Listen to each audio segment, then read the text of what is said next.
Hello, अस्सलाम वालेकुम। तो स्टार्ट करते हैं आज की क्लास। और आज का टॉपिक है हमारा फंक्शंस। और फंक्शंस हम लास्ट क्लास में ही पढ़ चुके थे, लेकिन उसमें से कुछ फंक्शंस जो है वो रिमेनिंग रह गए थे। जैसे हमने लास्ट टाइम पढ़ा था फंक्शंस। फंक्शंस क्या होते हैं, फंक्शन कैसे बनाए जाते हैं। फिर हमने फंक्शन विद पैरामीटर पढ़ा था, और उसके बाद हमने पढ़ा था function with return. Function with return किस तरीके से हमारे पास काम कर रहा होता है। तो आते हैं अपने फोल्डर में, जैम्प htdocs के फोल्डर में। यहाँ पर एक फोल्डर क्रिएट करते हैं, और यहाँ पर हम फोल्डर बनाते हैं टुडे फंक्शंस के नाम से। और इस फाइल को हम cmd में ओपन कर लेते हैं, cmd। और VS कोड के लिए आप लिखोगे कोड डॉट। आप एंटर प्रेस करोगे तो आपके पास VS कोड में आपका जितना भी कोड है, आपने फोल्डर बना रखा है, डायरेक्टरी पूरी ओपन हो जाएगी। उसके बाद यहाँ पर हम बना लेते हैं अपनी PHP की फाइल। तो मैंने इसका नाम रखा index.php। और यहाँ पर हम देखते हैं कि हमारे पास रिटर्न फंक्शन क्या होते हैं। मतलब देखो यार, अगर आपके पास आपके फंक्शन में आप चाहते हो कि आपका फंक्शन, जैसे हमने लास्ट टाइम एक एग्जांपल देख लेते हैं, उसके बाद इसको समझने की कोशिश करते हैं। PHP लिखा और PHP लिखने में क्वेश्चन मार्क। अच्छा, एक बात याद रखिएगा, जैसे आप HTML में आप HTML को स्टार्ट करते हो, और स्टार्ट करने के बाद आप उसकी बॉयलर प्लेट बनाते हो, देन उसके अंदर उसके बाद HTML के एलिमेंट्स वगैरह जो है वो आप ऐड करते हो। तो इसी तरीके से PHP की फाइल बना लेने से PHP रन नहीं होगी। आपको PHP का ओपन एंड क्लोज टैग को डिफाइन करना मस्ट है। उसके बाद मैं यहाँ पर आता हूँ, और यहाँ पर आने के बाद मैं सिंपल फंक्शन की बात करूँ, जो लास्ट टाइम हमने देखा फंक्शन बनाया। और फंक्शन का कोई भी नाम मैंने जैसे कह दिया, एडिशन नाम का एक फंक्शन है मेरे पास। और इस फंक्शन में मेरे पास ये दो पैरामीटर कंटेन करता है, जैसे मैंने कह दिया $a कॉमा $b। ठीक है। और उसके बाद मैं यहाँ पर आता हूँ नीचे, और ये मैंने किया, ये फंक्शन सिंपल लास्ट टाइम हमने देखा था एको करा। और इसने क्या कर दिया, $a को जो भी हमारे पास वैल्यू है उसको हमने प्लस कर दिया किसके साथ, $b के साथ। यानी इस फंक्शन को, ये तो हमने बनाई, ये आपको पता है फंक्शन बना लेने से फंक्शन रन नहीं करता, फंक्शन को जब तक कॉल ना की जाए। तो अभी हमने ये जो बनाई, ये हमारे पास क्या कहलाता है, मैंने लास्ट टाइम बताया था आपको, ये कहलाता है हमारे पास फंक्शन की डेफिनेशन। क्या कहलाता है, फंक्शन डेफिनेशन। अभी फंक्शन को हमने सिर्फ डिफाइन किया, अभी हमने फंक्शन को कॉल नहीं किया, यूटिलाइज नहीं किया। तो अभी आप अगर इसको चलाओगे भी तो कोई स्क्रीन पे आपके रिजल्ट शो नहीं होगा। तो मैं चाहता हूँ यार इस फंक्शन को कॉल कर सकूं। तो कॉल करने का क्या तरीका है आपके पास, जिस नाम से आपने फंक्शन बनाया, जिस नाम से आपने फंक्शन बनाया, मैंने किस नाम से बनाया है, एडिशन के नाम से एक फंक्शन बनाया है। और अगर मैं इसको भी रन कर दूं, अगर मैं अभी इसको रन कर दूं, तो यहाँ पर एक एरर थ्रो हो रहा है। वो एरर क्या है, वो कह रहा है कि आपके फंक्शन में दो पैरामीटर पास किए गए, इसीलिए जब आप उसको कॉल करोगे तब आपने दो आर्ग्यूमेंट्स आर्ग्यूमेंट्स मतलब दो एक्चुअल वैल्यूज आपने यहाँ पर बतानी जरूरी है। तो जब तक आप दो वैल्यूज नहीं दोगे, वो यहाँ पर एरर थ्रो करता रहेगा। क्यों एरर थ्रो करता रहेगा भाई, क्योंकि आपका फंक्शन क्या करता है, दो पैरामीटर कंटेन कर रहा है, क्योंकि जब तक उसके कॉल में दो वैल्यूज नहीं मिलेंगी, वो आपके पास एरर थ्रो करता रहेगा। तो ये जरूरी है कि आप जितने पैरामीटर पास कर रहे हो, आप उतनी वैल्यूज उसको यहाँ पर कॉलिंग करते वक्त दो। तो मैंने क्या किया कि यहाँ पर आया, और यहाँ पर आने के बाद मैंने लिखा 10, 30, और सिंपली फाइल को सेव किया। अब मैं चाहता हूँ इस एडिशन नामी फंक्शन को रन कर सकूँ। ठीक है। तो हम अपना गूगल क्रोम ओपन कर लेते हैं, और मैं यहाँ पर लिखता हूँ लोकल होस्ट। और लोकल होस्ट के बाद हमें क्या लिखना है, :88। तो 80 पोर्ट की जरूरत नहीं है। और यहाँ पर मेरे प्रोजेक्ट का नाम है टुडे फंक्शन। मैंने जैसे ही ओपन किया, नहीं हुआ हमारे पास लोकल होस्ट। ये हमारे पास ये जैम्प ओपन कर लेते हैं। अब इसमें जो है ना, इस डैशबोर्ड को हटा के हम क्या लिख देते हैं, टुडे फंक्शन, टुडे फंक्शन। और आप ये देख सकते हो मेरे पास रिजल्ट स्क्रीन पे क्या रिजल्ट शो हो रहा है, 40। बड़ा सिंपल सा फंक्शन हमने देखा था कि हम फंक्शन को किस तरीके से बना सकते हैं। तो यहाँ पर आपके सामने फंक्शन जो है वो मौजूद है। अभी ये फंक्शन कर क्या रहा है, अगर बात की जाए कि इसको जब मैंने कॉल किया, इस फंक्शन को जब मैंने कॉल किया, जब इस फंक्शन को कॉलिंग गई, तो ये अपने साथ दो वैल्यूज लेके गया। कौन सी दो वैल्यूज, यहाँ पर दो वैल्यूज वो लेके गया, कौन सी, 10, 30। जब ये दो वैल्यूज यहाँ से लेके गया, तो 10 इसके अंदर आ गया, 30 इसके अंदर आ गया। इस फंक्शन के अंदर एक प्रिंट स्टेटमेंट मौजूद था। क्या था, एक प्रिंट स्टेटमेंट। यानी आपके पास एको और प्रिंट क्या है, एक आउटपुट फंक्शन। आउटपुट फंक्शन क्यों कह रहा हूँ, क्योंकि वो आपकी स्क्रीन के ऊपर आउटपुट आपको डिस्प्ले करवाते हैं। क्या कहलाते हैं, आउटपुट फंक्शंस कहलाते हैं। आपके पास क्यों कहलाते हैं, क्योंकि ये आपकी स्क्रीन के ऊपर आपको आउटपुट डिस्प्ले करा रहे होते हैं। तो जब ये मैंने यहाँ से वैल्यूज भेजी 10, 30, तो $a में $a के 10 वैल्यूज असाइन हो गई, और $b में क्या असाइन हो गया, 30। यहाँ पर इनको वैल्यू असाइन हो गई। अब ये इनके दरमियान, इन दोनों ऑपरेंड्स के दरमियान एक अर्थमेटिक ऑपरेटर मौजूद था, जो कि प्लस था। इन दोनों ने कैलकुलेट किया, कैलकुलेशन परफॉर्म हुई, यानी 10 + 20 क्या हो गया, 30। 10 + 30 क्या हो गया, 40। और एको का काम यहाँ पर क्या था, जो मुझे आउटपुट मिला है, जो मुझे रिजल्ट वैल्यू मिली है, उसको प्रिंट कर देना। तो सिंपली यहाँ पर मेरे पास जब मैंने इसको रन किया तो मेरे पास यहाँ पर स्क्रीन पे क्या रिजल्ट आ गया, 40। अब रिटर्न स्टेटमेंट क्या करता है, रिटर्न स्टेटमेंट हम इसलिए यूज करते हैं ताकि हम चाहते हैं हमारा फंक्शन हमें कुछ बदले में दे, हम उसको स्टेटमेंट्स दें और स्टेटमेंट्स को एग्जीक्यूट करने के बाद जब हम उसको रिटर्न करें तो बदले में हमें कुछ वैल्यू मिले, कुछ रिटर्न होके कुछ आंसर मिले, और वो हम क्या कर सके, अपने फंक्शन में स्टोर कर सके। और स्टोर करने से फायदा क्या हुआ, फायदा ये हुआ कि जब हम इसे चाहें, जब यूटिलाइज करना चाहें, बाद में इसको यूटिलाइज कर सकते हैं। तो एक रिटर्न फंक्शन कैसे बनाया जाता है, तो यहाँ पर याद रखिएगा, जैसे एको में आप, एको का काम क्या होता है, प्रिंट करना। रिटर्न फंक्शन कैसे बनाते हैं, आपने लिखा रिटर्न, और रिटर्न करने के बाद आपने क्या किया, $a प्लस $b। एक बहुत इंपॉर्टेंट बात वो क्या है कि याद रखिएगा, रिटर्न एक ही वैल्यू की जा सकती है, एक साइज वैल्यू आप रिटर्न नहीं कर सकते। तो जब इन दोनों के दरमियान कैलकुलेशन होगी तो आंसर आ जाएगा 40। तो एक वैल्यू क्या होगी, रिटर्न होगी। किसको रिटर्न होगी, वो रिटर्न होगी आपके इस एडिशन फंक्शन को। यानी जब ये फंक्शन रिटर्न करेगा तो आपके पास एडिशन के पास क्या वैल्यू आ जाएगी, 40। चलो 40 किसके पास स्टोर होकर रखा हुआ होगा, आपके एडिशन फंक्शन के अंदर। अगर बात की जाए आपके पास रिटर्न स्टेटमेंट की, तो रिटर्न स्टेटमेंट क्या करता है, रिटर्न स्टेटमेंट आपके पास कुछ इस तरीके से वर्क करता है, ठीक है, कि जब आपका प्रोग्राम एग्जीक्यूट होता है और जैसे ही उसे कोई रिटर्न स्टेटमेंट मिल जाता है तो इमीडिएटली उसी वक्त आपका प्रोग्राम टर्मिनेट कर जाता है, एग्जीक्यूट कर जाता है, और जो वैल्यू उसको रिटर्न होती है, इसको अभी वैल्यू क्या रिटर्न हुई इस फंक्शन को, 40, और ये अपने पास क्या कर लेगा, 40 को स्टोर करके रख लेगा। और अब इसका फायदा क्या हुआ, इसका फायदा ये हुआ कि बाद में मैं इसको किसी और वैल्यूज के साथ कोई और ऑपरेशन परफॉर्म करके भी आगे भेज सकता हूँ। फॉर एग्जाम्पल के तौर पर, कि जैसे मैंने इसको किया कि यार यहाँ पर ये जो वैल्यू मिल रही है, मेरे को मिली 10,30, मैं क्या करता हूँ, इस फंक्शन को स्टोर कर लेता हूँ एक वेरिएबल के अंदर। किसके अंदर, एक वेरिएबल। मैंने लिखा डॉलर, वेरिएबल कैसे बनाते हैं, डॉलर, और मैंने यहाँ पर वेरिएबल बना लिया गेन वैल्यू के नाम से। ये क्या कर रहा है, वैल्यू गेन कर रहा है। अब यानी इस फंक्शन से जो भी वैल्यू मिलेगी इसको, यानी जो फंक्शन से वैल्यू मिली वो किसमें आके स्टोर हो गई, इस गेन वैल्यू के अंदर, ठीक है। और मैंने क्या किया, और एक और बनाया डॉलर रिजल्ट के नाम से, एक और वेरिएबल बनाया, और मैंने यहाँ क्या कर दिया, 10 प्लस, 10 प्लस मैंने क्या कर दिया, गेन वैल्यू, क्या कर दिया, 10 प्लस गेन वैल्यू। और उसके बाद मैंने क्या किया, अब मुझे, अच्छा देखो आप, अगर कहीं पर भी, तो मैंने एको स्टेटमेंट का यूज नहीं किया। अगर मैं किसी रिटर्न फंक्शन को कॉल भी कर दूं ना, तो वो कभी मुझे स्टेटमेंट प्रिंट करके नहीं दिखाएगा, बिकॉज ऑफ क्यों, क्योंकि मेरे पास यहाँ पर आप कहीं भी देखो एको स्टेटमेंट मौजूद नहीं है। तो अब मुझे एको लिखा, मैंने एको को लिखने के बाद मेरी फाइनल वैल्यू किस वेरिएबल के अंदर है, डॉलर रिजल्ट के अंदर। मैंने क्या लिखा, डॉलर रिजल्ट। तो अब मेरे पास रिजल्टेंट वैल्यू क्या आएगी, 50 आएगी। तो ऐसा, अच्छा इसके पीछे हम ये काम करते हैं, एक मैसेज भी लिख लेते हैं, the addition is, the resultant value is, the resultant value is, और मैंने यहाँ पर कॉनकैटिनेट करने के लिए क्या यूज किया, डॉट। फाइल को सेव किया, रिफ्रेश करके देखते हैं पेज पे क्या रिजल्ट आ रहा है, तो द रिजल्टेंट वैल्यू इज 50। ऐसा कैसे हुआ, तो बहुत सिंपल है, क्या करते हैं, यहाँ पर अपना पेन ले लेते हैं। देखो यहाँ से जब फंक्शन, तो आपको पता है फंक्शन को बना लेने से या डिफाइन कर देने से फंक्शन कभी भी रन नहीं करता, फंक्शन को जब तक कॉल ना दी जाए। तो यहाँ से इस फंक्शन को क्या लगी, यहाँ से इस फंक्शन को कॉल लगी, और कॉल करते वक्त इससे दो पैरामीटर गेन किए, कौन से, 10,30। ये जितना भी जो भी इसको जो यहाँ से फंक्शन चला, यहाँ पर क्या आ गया 10, और यहाँ पर क्या आ गया 30, क्या आ गया 30। अब ये 10,30 यहाँ पर रिटर्न में देखा तो डॉलर ए की वैल्यू कितनी 10 और इसकी वैल्यू थी 30, 30 प्लस 10 40। इस फंक्शन ने रिटर्न किया किसको, इस एडिशन को। क्या रिटर्न हुआ, क्या रिटर्न हुआ इसके पास, 40 रिटर्न हो चुका। यानी इस एडिशन की जगह क्या आ चुका है, 40 वैल्यू आ चुकी है, क्या आ चुकी है 40।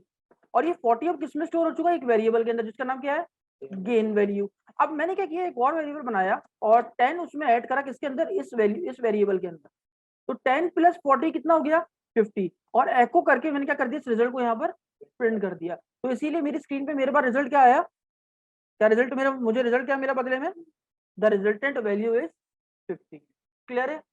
तो रिटर्न स्टेटमेंट आपके पास क्या करता है, आपके फंक्शन को रिटर्न करता है। अब वो रिटर्न एक सिंगल वैल्यू रिटर्न करता है, याद रखिएगा, आपके पास क्या रिटर्न करता है, एक सिंगल वैल्यू को आपके फंक्शन को रिटर्न करता है। और जैसे ही रिटर्न स्टेटमेंट कॉल होता है तो आपका प्रोग्राम उसी वक्त वहीं पर टर्मिनेट हो जाता है, इमीडिएटली एग्जीक्यूशन, जो उसकी प्रोग्राम की एग्जीक्यूशन हो रही होती है वो रुक जाती है, और आपके पास आपका फंक्शन जो है, वो जो फाइनल वैल्यू उसके पास होती है वो आकर स्टोर हो जाती है। आप चाहो तो उस फंक्शन से जो वैल्यू आ रही है वो किसी एक वेरिएबल में स्टोर करा दो और उस वेरिएबल के साथ आप यहाँ पर कोई और फर्दर ऑपरेशन भी परफॉर्म कर सकते हो। मान के चलो अगर ये मेरे पास रिटर्न स्टेट फंक्शन ना होता, एक एको फंक्शन होता, तो क्या मैं एको फंक्शन से जो भी वैल्यू मिल रही है वो तो डायरेक्ट मेरे पास प्रिंट होकर आ रही है, मैं उसके साथ कोई एडिशन सब्ट्रैक्शन परफॉर्म नहीं कर पाता। तो इसीलिए हम रिटर्न स्टेटमेंट का यूज करते हैं ताकि हम बाद में भी अपने पास वैल्यू स्टोर करके रख लेते ताकि हम बाद में भी उसके ऊपर फर्दर ऑपरेशन परफॉर्म कर सकें। क्लियर? क्लियर है सबको यहाँ पर? उसके बाद हम आते हैं यहाँ पर, ठीक है,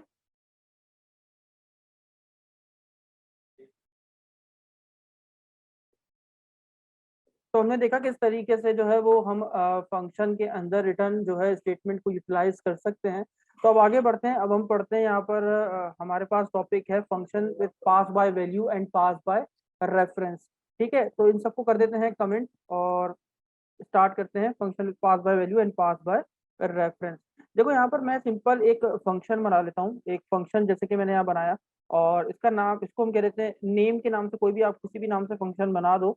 और इस फंक्शन को बनाने के बाद मैं यहाँ पर पास कर देता हूँ एक वेरिएबल नम, आप कह दो फुल नेम या एफ नेम, जो भी आप नाम लिखना चाहो वो यहाँ पर आप जो है वो नाम लिख दो, जो भी एज आप पैरामीटर आप पास करना चाह रहे हो आप वो पास कर दो। और उसके बाद मैं यहाँ पर आता हूँ, इससे पहले मैं यहाँ पर आता हूँ बाहर, और बाहर आने के बाद मैं क्या करता हूँ, मैं इस फंक्शन के अंदर ये देखो, जब ये एक वेरिएबल बनाया, एक वेरिएबल बना लेता हूँ किसी भी नाम से, आप चाहो किसी भी नाम से बना लो, मैंने चेक के नाम से एक वेरिएबल बनाया और उसके अंदर एक मैसेज लिखा, हाय माय नेम इज, मैंने एक मैसेज लिखा है। और उसके बाद मैं इस फंक्शन को कॉल कर रहा हूँ, किस फंक्शन को, इस फंक्शन को, नेम नामी फंक्शन को। मैंने यहाँ पर नेम नामी फंक्शन को कॉल किया और कॉल करने के बाद ये जो मेरे पास इस वेरिएबल में, मेरे पास चेक वेरिएबल में वैल्यू क्या मौजूद है, हाय माय नेम इज। तो यहाँ पर मैंने क्या किया, डॉलर चेक को मैंने यहाँ पर यूटिलाइज किया और मैंने इस फंक्शन को कॉल कराते वक्त इस चेक वेरिएबल की जो वैल्यू थी वो मैंने पास कर दी इस फंक्शन को। और मैं यहाँ पर आया और यहाँ पर आने के बाद मैंने क्या किया, इसी डॉलर जो है वो मेरे पास जो डॉलर एफ नेम था, डॉलर एफ नेम मेरे पास था, और उसके साथ मैंने लिखा डॉट, डॉट और इज इक्वल टू हम यूज करते हैं कॉनकैटिनेशन के लिए, याद है अगर आपको, तो हम क्या करते हैं कॉनकैटिनेशन के लिए इसको यूटिलाइज कर रहे होते हैं। ठीक है, और या चाहे आप कोई भी नाम से वेरिएबल बना लो, और यहाँ पर मैं लिख देता हूँ क्या, कि इसके साथ मैं लिख देता हूँ असद अली। ठीक है, ये कर दिया मैंने फाइल में सेव। और अगर आप एक चीज नोटिस करो तो आप यहाँ पर देखोगे क्या हो रहा है, यहाँ पर अगर आप देखो तो ये डॉलर एफ नेम एक अलग वेरिएबल है और डॉलर चेक एक अलग वेरिएबल है। ठीक है, दोनों अलग अलग हैं। ठीक है, दोनों अलग अलग वेरिएबल आपके पास मौजूद हैं। ठीक है, या फिर हम एक काम करते हैं, इसको और आसान करते हैं और हम एफ नेम के अंदर पास कर देते हैं असद अली, और चेक वेरिएबल के अंदर हमारे पास है क्या, हाई माई नेम इज, और हमने नेम के अंदर जो वैल्यू थी वो पास कर दी। और यहाँ पर मैं आता हूँ एको, एको में क्या प्रिंट कर रहा हूँ, आप गौर से देखिएगा, मैं पास कर रहा हूँ डॉलर चेक की वैल्यू, क्या पास किया मैंने, डॉलर चेक की वैल्यू। अगर आप देखो प्रोग्राम समझो, अभी हम पढ़ रहे हैं pass by value, pass by value क्या होता है, मैंने क्या किया, एक वेरिएबल बनाया और उस वेरिएबल में मैंने क्या किया, एक स्ट्रिंग असाइन कर दिया। और जब इस फंक्शन को कॉल किया तो मैंने एक वैल्यू को पास किया, वैल्यू क्या थी वो, हाय माय नेम इज। यहाँ से वैल्यू वो पास हुई, लेकिन याद रखिए दो अलग अलग वेरिएबल है, यहाँ डॉलर चेक है, यहाँ पर डॉलर एफ नेम। जब ये वैल्यू यहाँ से यहाँ आ गई इस एफ नेम के अंदर, तो एफ नेम में यहाँ पर क्या मौजूद था, असद अली। तो यानी आप यूं समझोगे कि यार ये जो हाई माई नेम इज है वो इससे चेंज होकर क्या हो गया होगा, असद अली, यानी इसमें क्या आ चुका होगा, असद अली। तो अब मैंने इस एको को अगर प्रिंट कराया तो मेरी स्क्रीन पे रिजल्ट क्या आना चाहिए, मेरी स्क्रीन पे रिजल्ट क्या आना चाहिए, क्या रिजल्ट आएगा,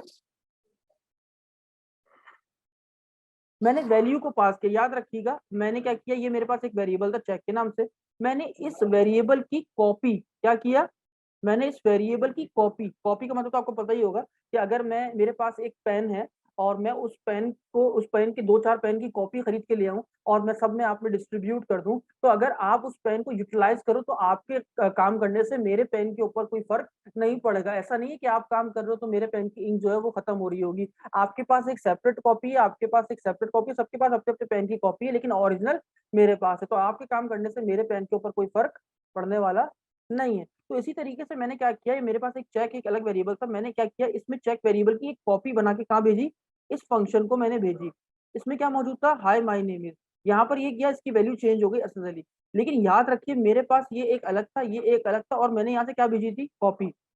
अब मैंने एको कराया इस चेक वेरिएबल को, तो इसमें रिजल्टेंट वैल्यू क्या होगी, मैंने कॉपी भेजी है, हाई माई नेम इज। क्यों हाई माई नेम इज इसलिए होगा क्योंकि आपको पता है कि मैंने यहाँ से क्या भेजी है, एक कॉपी भेजी है, और कॉपी से क्या होता है, अगर आप उस पर कोई भी काम करो तो मेरे वाले ओरिजिनल चीज के ऊपर फर्क नहीं पड़ता। तो फाइनली इसको टेस्ट करके देख लेते हैं।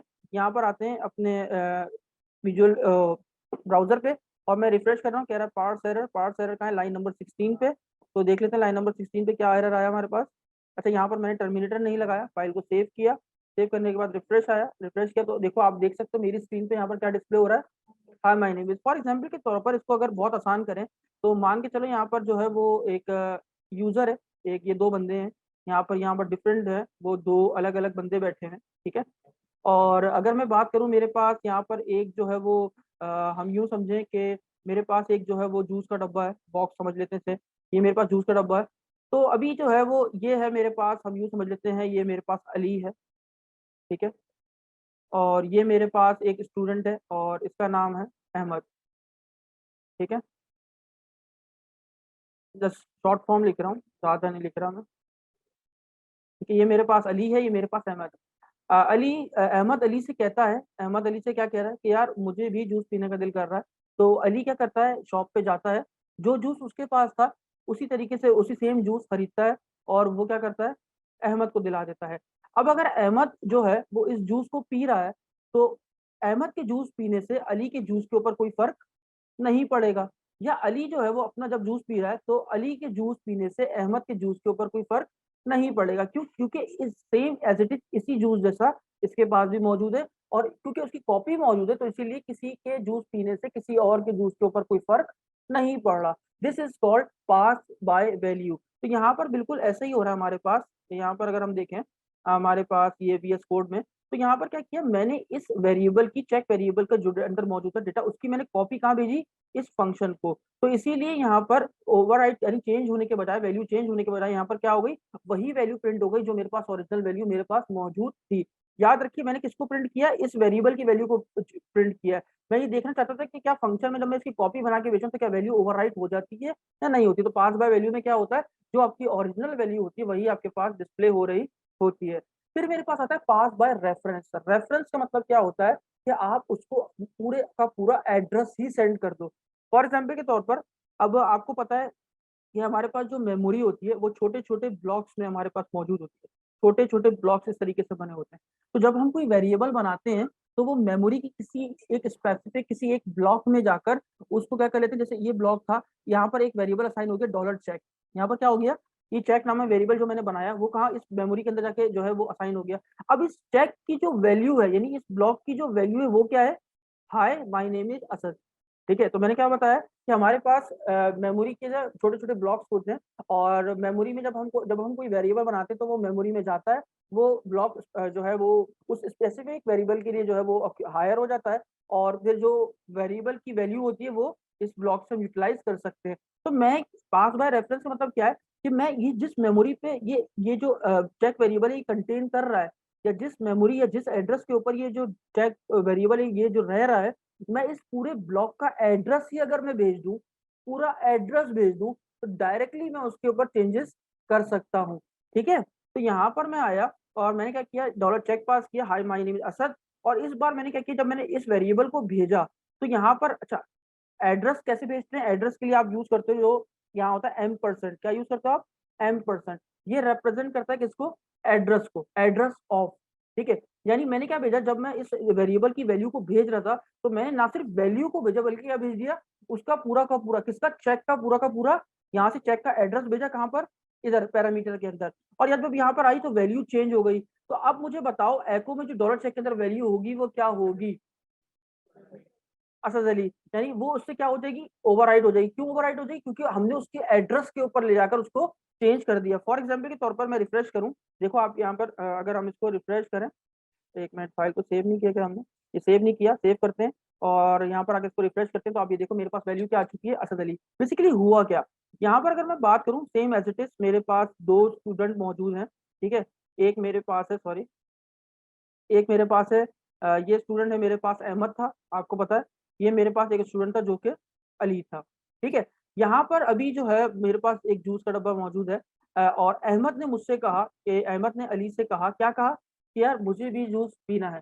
तो अली ने क्या किया, अली से जूस पी रहा था इस बॉक्स से, तो अली ने क्या किया, सेम इसी जूस से क्या किया, यहाँ पर अली ने एक और स्ट्रॉ, ये जो स्ट्रॉ है, एक और स्ट्रॉ के अंदर यहाँ पर लगाई और यहाँ पर जाके इसको कनेक्शन दे दिया, किसको, अहमद को। तो यानी अब एक जूस के डब्बे से दो लोग जूस पी रहे हैं, यानी किसी एक, अगर अली इसमें से जूस पीता है तो अहमद के लिए वो जूस कम हो जाएगा, या अहमद उस जूस के डब्बे में से जूस पीता है तो वो अली के लिए कम हो जाएगा। यानी तो पांच बार रेफरेंस क्या हुआ कि जब हमने क्या किया, अगर एक बॉक्स ले लिया और उसमें से अगर हम चेंजेस कर रहे हैं तो वो एक ही हमने जूस का डब्बा लिया था, नहीं अगर हम उसमें से कोई, दोनों में से कोई भी बंदा जो है वो उसमें अगर जो है वो जूस पी रहा है तो दोनों के ऊपर क्या हो रहा है, दोनों का इफेक्ट किसके ऊपर पड़ रहा है, उसी एक स्पेसिफिक जूस के डब्बे पे। तो यहाँ पर हमने क्या किया था, हमने यहाँ पर ये किया, अगर हम अपनी VS कोड की फाइल खोलें, यहाँ पर आते हैं और VS कोड की फाइल मैंने यहाँ पर खोली, और खोलने के बाद अब मैंने क्या किया, जब मैं यहाँ से नेम इस फंक्शन को कॉल किया और जब मैं इस वेरिएबल को भेज रहा हूँ, वेरिएबल की वैल्यू को भेज रहा हूँ, तो ना सिर्फ मैं वेरिएबल की वैल्यू को भेज रहा हूँ बल्कि मैं क्या कर रहा हूँ, इस पूरी वेरिएबल की वैल्यू का एड्रेस भेज रहा हूँ। M% क्या है, एड्रेस ऑफ, किसका एड्रेस, इस चेक वेरिएबल का एड्रेस मैंने यहाँ से भेजा। अब क्या होगा, यानी इस चेक वेरिएबल के ऊपर वैल्यू क्या मौजूद थी, hi my name is Asad. अब चूंकि एड्रेस भेज दिया है तो अगर उसमें कोई चेंजेस करता है तो वो उस वाले से क्या हो जाएगी, ओवरराइट हो जाएगी, और नई वाली वैल्यू क्या आ जाएगी मेरे पास, असद अली। तो इसीलिए मेरी स्क्रीन के ऊपर रिजल्टेंट वैल्यू क्या डिस्प्ले हुई, यहाँ पर असद अली। क्लियर, क्लियर हो गया। पास बाय वैल्यू और pass by reference. Pass by value क्या होता है हमारे पास, कि जहां पर हम एक सेपरेट कॉपी, एक अलग से कॉपी को भेजते हैं, और भेजने से होता क्या है, तो वो ओरिजिनल वाली वैल्यू के ऊपर कोई फर्क नहीं पड़ता, इसलिए हमारी ओरिजिनल वाली वैल्यू डिस्प्ले हो जाती है। पास बाय रेफरेंस क्या है, हम क्या करते हैं, पूरा का पूरा रेफरेंस उस वेरिएबल का भेज देते हैं। तो रेफरेंस भेज देते हैं तो जब कोई उसके ऊपर चेंजेस करता है तो क्या होता है, वो डायरेक्टली अप्लाई होता है मेरे ओरिजिनल वैल्यू के ऊपर, और मेरे पास जो नई वैल्यू होती है वो मेरी स्क्रीन के ऊपर डिस्प्ले हो जाती है। उसके बाद हमारे पास आता है, उसके बाद अगर हम आगे बढ़े तो हमारे पास आता है फंक्शन विथ वेरिएबल। अभी फंक्शन विथ वेरिएबल है क्या, ठीक है, देखते हैं। यहाँ पर इसको क्लियर करते हैं और इसको कर देते हैं कमेंट। ठीक है, ये था हमारे पास, क्या था यहाँ पर, अगर मैं लिखूं, ये हमारे पास था function with pass by reference, pass by reference और पास बाय वैल्यू। ठीक है, फाइल को करा सेव, और सेव करने के बाद कर देते हैं इसको कमेंट। उसके बाद आगे बढ़ते हैं, और आगे बढ़ने के बाद हम यहाँ पर क्या लिख रहे हैं, हम फंक्शन पढ़ रहे हैं, कौन सा फंक्शन, एक फंक्शन पढ़ रहे हैं, फंक्शन विथ वेरिएबल। अब ये क्या है, जैसे कि हमने देखा कि हम सिंपल किस तरीके से एक फंक्शन बनाते थे, जैसे कि मैंने एक फंक्शन बनाया यहाँ पर फंक्शन, और इस फंक्शन का काम क्या है बेसिकली, इस फंक्शन का काम है एक नाम को प्रिंट करना, जैसे एक बनाए थे, तो इसको मैंने एक नाम रख दिया प्रिंट नेम। यहाँ पर मैं एक पैरामीटर पास कर रहा हूँ डॉलर नेम के नाम से, और ये फंक्शन का मैंने ब्लॉक या स्कोप ओपन कर लिया। ये फंक्शन मुझे रिटर्न करता है, क्या रिटर्न करता है, एक नाम। क्या रिटर्न कर रहा है, एक नेम रिटर्न कर रहा है। यानी जब मैं इसको कॉल करूंगा तो मैं एक नाम भेजूंगा इस फंक्शन के साथ, ऐसे ही है, और जब मैं नाम भेजूंगा तो ये फंक्शन वापस मुझे इस वैल्यू को रिटर्न करेगा। तो ये रिटर्न होगी किसमें स्टोर हो जाएगी, इस प्रिंट नेम के अंदर। अब आप गौर से देखो, अब यहाँ पर मैंने इसको कॉल किया, जैसे मैं लिखता हूँ प्रिंट नेम नाम से इसको कॉल किया, प्रिंट नेम के नाम से इसको मैंने कॉल किया, और यहाँ पर क्या भेजा, मैंने एक मैसेज भेजा, एक स्ट्रिंग भेजा, क्या भेजा, असद अली। यहाँ से प्रिंट नेम फंक्शन जब कॉल हुआ, ये एक पैरामीटर लेके गया कहाँ पर, यहाँ पर, और यहाँ पर इसने रिटर्न क्या कर दिया, इस नाम को वापस रिटर्न किया, किस फंक्शन को, प्रिंट नेम को। तो मेरे पास रिजल्ट शो होगा, रिजल्ट शो नहीं होगा, क्यों, क्योंकि मेरे पास यहाँ पर कोई भी आउटपुट फंक्शन मौजूद नहीं है। आउटपुट फंक्शन से मुराद क्या है, जैसे कोई प्रिंट या एको की स्टेटमेंट मेरे पास यहाँ पर मौजूद नहीं है। तो मैं अगर इसको रन भी करूँ तो फाइल को ये देखो, तो आप मेरे पास देखो कोई भी यहाँ पर मेरे पास रिजल्ट वैल्यू नहीं आ रही, क्योंकि मैंने किसी भी चीज को प्रिंट नहीं किया। अब मैं क्या करूंगा, मैं यहाँ पर आऊँ और यहाँ पर आने के बाद मैं लिखूँ एको, और एको लिखने के बाद अब इसको मैं क्या कर दूँ, इस फंक्शन को प्रिंट कर दूँ। फाइल को सेव किया, रिफ्रेश करूँ तो आप ये देख सकते हो मेरे पास यहाँ पर यह आ चुका है। अभी तक हमने फंक्शन विथ वेरिएबल नहीं पढ़ा, अब फंक्शन विथ वेरिएबल पढ़ते हैं क्या होता है। अब मैं क्या करता हूँ, आप देखो फंक्शन विथ वेरिएबल में होता क्या है, मैंने यहाँ से बनाया एक डॉलर, और मैंने यहाँ पर एक वेरिएबल बनाता हूँ ABC के नाम से, बना दिया। डबल इन्वर्टेड कॉमास के अंदर मैं इस फंक्शन का नाम लिखूंगा, ये है फंक्शन विथ वेरिएबल, यानी वेरिएबल के जरिए फंक्शन को कॉल करना। कैसे, अच्छा, जब आप फंक्शन का नाम इस डबल इन्वर्टेड कॉमा में रखोगे तो याद रखिएगा इसके पैरेंथेसिस नहीं आते। इसकी जो पैरेंथेसिस है, इसकी पैरेंथेसिस आप यहाँ पर नहीं लिखोगे। आपने एक वेरिएबल बनाया एबीसी के नाम से और आपने इस फंक्शन का जो आपने जो भी नाम था वो आपने यहाँ पर कॉल कर दिया, इसके पैरेंथेसिस नहीं आते। अब ये फंक्शन में जो भी कुछ है वो स्टोर हो गया आपके किस वेरिएबल के अंदर, एबीसी के अंदर। अब जब मैं डॉलर एबीसी को कॉल कराऊंगा तो ये एज अ फंक्शन वर्क करेगा। यहाँ पर इसके पैरेंथेसिस दे दिए और इसमें क्या वैल्यू, इसके पैरामीटर में एक वैल्यू तो जाएगी, क्योंकि आपका प्रिंट नेम का फंक्शन तभी चलेगा जब उसके अंदर एक जो है वो आर्ग्यूमेंट दी जाएगी। तो यहाँ पर मैंने पास कर दिया असद अली। देखो इस तरीके से भी आप फंक्शन को फंक्शन विद वेरिएबल के जरिए किसी वेरिएबल के जरिए कॉल कर सकते हो बहुत आसान तरीके से। आपने क्या लिखा, एक एबीसी नाम का वेरिएबल बनाया और डबल इन्वर्टेड कॉमा में आपने जो फंक्शन का नाम था वो लिख दिया। आप कोई पैरेंथेसिस वगैरह कुछ भी कोई वैल्यू यहाँ से पास नहीं करोगे। अब जो भी प्रिंट नाम की जो उसमें जो उसका वर्किंग थी, एग्जीक्यूशन थी, वो किसमें आ चुकी है, एबीसी के अंदर। और आपने एबीसी को एज अ फंक्शन कॉल करते हुए यहाँ पर क्या कर दिया, एक पैरामीटर पास, एक आर्ग्यूमेंट पास कर दी। देखते क्या ये मेरी स्क्रीन पे रिजल्ट आता है, नहीं लाएगा। क्यों नहीं लाएगा, क्योंकि यहाँ पर कोई स्टेटमेंट आउटपुट फंक्शन मौजूद है। तो मैंने क्या किया, एको कर दिया, फाइल को सेव किया और यहाँ पर रिफ्रेश कर दिया, तो आप देख सकते हो यहाँ पर अभी भी क्या आ रहा है, असद अली आ रहा है। तो इस तरीके से भी आप फंक्शन को वेरिएबल में यूज करते हुए कॉल कर सकते हो। इससे फायदा क्या हुआ, इससे फायदा ये हुआ कि जो आपके ऑफिशियल ओरिजिनल फंक्शन का नाम था वो चेंज हो गया और आपने इसको कॉल किस तरीके से किया, एबीसी फंक्शन के थ्रू, जबकि आपके पास एबीसी फंक्शन नाम का कोई फंक्शन मौजूद था ही नहीं। ठीक है, तो आप इस तरीके से भी फंक्शन को कॉल कर सकते हो। क्लियर, क्लियर है। अब बढ़ते हैं आगे हमारे दूसरे टॉपिक की तरफ, यानी फंक्शन में ही एक और टॉपिक है हमारे पास, फंक्शन। अच्छा, एक और चीज इसमें रह गई है मेरे पास। देखो वो क्या है, अगर मैं ये देखो, ये मेरे पास फंक्शन है और ये देखो अगर मैं डायरेक्टली इस फंक्शन को किसी वेरिएबल में भी असाइन कर सकता हूँ। देखो कैसे, मैंने यहाँ पर लिखा डॉलर एबीसी नाम का एक वेरिएबल बनाया इज इक्वल्स टू फंक्शन। जब आप इस तरीके से इसको कॉल करते हो ना, तो आप इस फंक्शन का कोई भी नाम नहीं लिखते। आई रिपीट, इस फंक्शन का कोई भी नाम लिखा नहीं जाता। तो इस तरह का फंक्शन आपके पास पता है क्या, कौन सा फंक्शन कहलाता है, इस तरह का फंक्शन आपके पास कहलाता है एनोनिमस फंक्शन। ऐसा फंक्शन जिसका कोई नाम नहीं होता। आपने डायरेक्टली इस फंक्शन को किसमें साइन कर दिया, ये देखो ये पूरी एक लाइन है, ये पूरी की पूरी एक लाइन है। अगर आप ये देखो तो ये एक वेरिएबल की एक वैल्यू की तरह वर्क कर रहा है। ये देखो, ये पूरा का पूरा फंक्शन आपने यहाँ पास कर दिया। अच्छा, इसको आपने टर्मिनेट करना जरूरी है, टर्मिनेट, क्योंकि आपको पता है वेरिएबल में जब आप वैल्यू असाइन करते हो तो आप यहाँ से इसको एंड करते हो, वरना वो एरर थ्रो करता है। तो आपने क्या किया, इस वेरिएबल के अंदर पूरा का पूरा एक फंक्शन असाइन कर दिया, एक ऐसा फंक्शन जो कि एनोनिमस। एनोनिमस फंक्शन क्या है, जिसका कोई नाम नहीं है। तो अब आप इसको कॉल कैसे करोगे, मैं यहाँ पर आया हूँ, मैंने लिखा एको, और एको करते वक्त क्या लिखूंगा, डॉलर एबीसी, और उसके बाद इसके पैरेंथेसिस, और पैरेंथेसिस में क्या लिखूंगा, एक आर्ग्यूमेंट, क्योंकि ये मेरे पास फंक्शन क्या करता है, एक आर्ग्यूमेंट, एक पैरामीटर पास है तो इसलिए एक आर्ग्यूमेंट कंटेन करेगा। तो यहाँ पर मैंने क्या कर दिया, असद, यहाँ पर लिखा असद अली। फाइल को यहाँ पर, अच्छा जब आप इसको कॉल कर रहे हो ना, किस फंक्शन को, एनोनिमस फंक्शन कॉल कर रहे हो, तब आप टर्मिनेटर को यूटिलाइज नहीं करना। फाइल को सेव किया, सेव करने के बाद रिफ्रेश किया, तो आप ये देख सकते हो मेरी स्क्रीन पे अभी भी रिजल्ट क्या आ रहा है, असद अली आ रहा है। तो आप इस तरीके से भी फंक्शन को कॉल कर सकते हो, यूटिलाइज कर सकते हो, एक ऐसा वेरिएबल के अंदर स्टोर कर। ठीक है, लेकिन ये आपके पास किस टाइप का फंक्शन कहलाता है, इस टाइप का फंक्शन आपके पास क्या कहलाता है, ये आपके पास कहलाता है एनोनिमस फंक्शन। क्या कहलाता है, एनोनिमस फंक्शन। ठीक है, अब इसको भी कमेंट कर देते हैं। अब आते हैं, हमारे पास एक और फंक्शन है हमारे पास, वो भी पढ़ लेते हैं। हमारे पास एक और फंक्शन होता है जिसका नाम है फंक्शन रिकर्जन। ठीक है, क्या फंक्शन है, रिकर्जन। एक, अच्छा इसकी डेफिनेशन की बात की जाए रिकर्जन फंक्शन की, तो रिकर्जन फंक्शन क्या होता है, आपने लूप पढ़ा होगा और लूप हमने पढ़ा, और अगर जिसने नहीं देखा तो हमारी वीडियो देख सकता है। ठीक है, हमने लूप में देखा कि यार अगर मुझे किसी एक स्टेटमेंट को मल्टीपल टाइम प्रिंट करवाना हो तो हम उसको लूप में रख देते हैं। फॉर एग्जाम्पल जैसे मेरे पास ये लूप का सिंटेक्स है। ठीक है, मैंने यहाँ पर आया और मैंने लिखा dollar I is equal to zero, dollar I start हो 1 से और कहाँ तक चले, मैंने कहा डॉलर आई कहाँ तक चले, लेस देन कहाँ तक चले, लेस देन 10 तक चले। और उसके बाद मैंने क्या कर दिया यहाँ पर, इंक्रीमेंट, क्या कर दिया, इंक्रीमेंट। और इसमें मेरा नाम क्या प्रिंट हो जाए, इसमें मेरा नाम प्रिंट हो जाए। ठीक है, क्या कर दे, मेरा नाम यहाँ पर प्रिंट हो जाए। तो अगर मैं अब स्क्रीन के ऊपर देखूं, अगर मैं इस पेज को जो है वो रन करूं, ठीक है, तो यहाँ पर मैं अगर इसको चलाऊं तो आप ये देख सकते हो मेरा नाम लेस देन 10 तक जो है वो यहाँ पर प्रिंट हो जाएगा। क्लियर हो गई बात।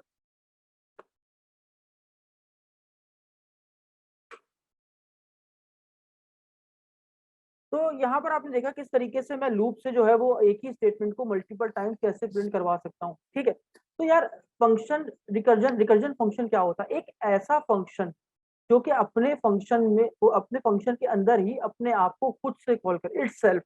यानी ऐसा फंक्शन जो अपने अंदर ही अपने आप को खुद से कॉल करे, वो आपके पास क्या कहलाता है? रिकर्सिव फंक्शन कहलाता है। ऐसा फंक्शन जो अपने अंदर ही अपने आप को कॉल करे, वो आपके पास क्या कहलाता है? Recursive function. और रिकर्सिव फंक्शन बिल्कुल इसी तरीके से वर्क करता है जैसे आपके पास आपका लूप वर्क कर रहा होता है। ठीक है, जैसे कि हमने अभी देखा कि यार अगर मुझे अपने नाम को 10 टाइम्स प्रिंट कराना हो तो मैं सिंपल इस तरीके से प्रिंट कराऊंगा। अगर मैं इसको रिकर्सिव फंक्शन के थ्रू प्रिंट कराना चाहता हूं, क्योंकि अभी हमने पढ़ा रिकर्सिव फंक्शन हमारे पास क्या होता है? एक ऐसा फंक्शन जो कि इटसेल्फ अपने आप को खुद से क्या करता है? कॉल करता है। ठीक है, ठीक है। तो यहाँ पर बनाते हैं एक एग्जाम्पल। मैं चाहता हूँ मेरा नाम जैसे भी हमने लूप में देखा प्रिंट हो रहा है, इसी तरीके से हमारे पास फंक्शन में भी प्रिंट हो जाए। तो मैंने बनाया एक फंक्शन, और फंक्शन के बाद मैंने क्या लिखा? मैं इसका नाम कुछ भी रख सकता हूँ, प्रिंट नेम रिकर्सिव, ताकि एग्जाम्पल याद रहे। और यहाँ पर आया, और यहाँ पर आने के बाद ये लेगा एक पैरामीटर। क्या ले रहा है? एक पैरामीटर। मैंने लिखा जो भी मैं उसको बाहर से वैल्यू भेजूंगा कॉल करते वक्त, ये उसको उतने टाइम प्रिंट करा देगा। तो देखते हैं कि ये कैसे प्रिंट कराता है। ये फंक्शन मेरा बन गया।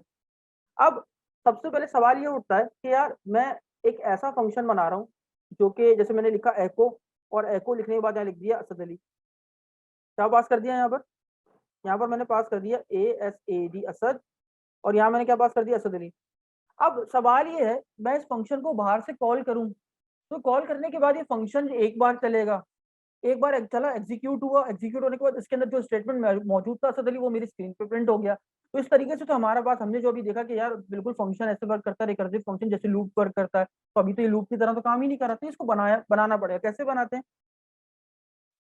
सबसे पहले तो आपको पता है, मैं अगर इसको, मतलब अगर इस फंक्शन को, यानी रिकर्सिव फंक्शन का मतलब क्या होता है? ऐसा फंक्शन जो कि अपने आप को इटसेल्फ खुद से कॉल करता है अपने फंक्शन के अंदर ही।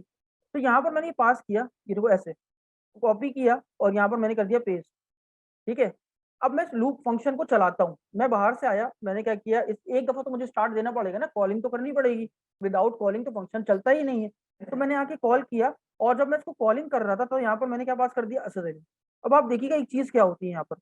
फाइल को सेव किया, फंक्शन कॉल हुआ, देखो अब इसका फ्लो, यहाँ से फंक्शन को कॉल पड़ी, ये अपने साथ क्या लेके गया? एक मैसेज, एक स्ट्रिंग क्या लेके गया? असद अली। असद अली यहाँ आ गया, इसने, सॉरी, यहाँ पर हमने क्या करना चाहिए था?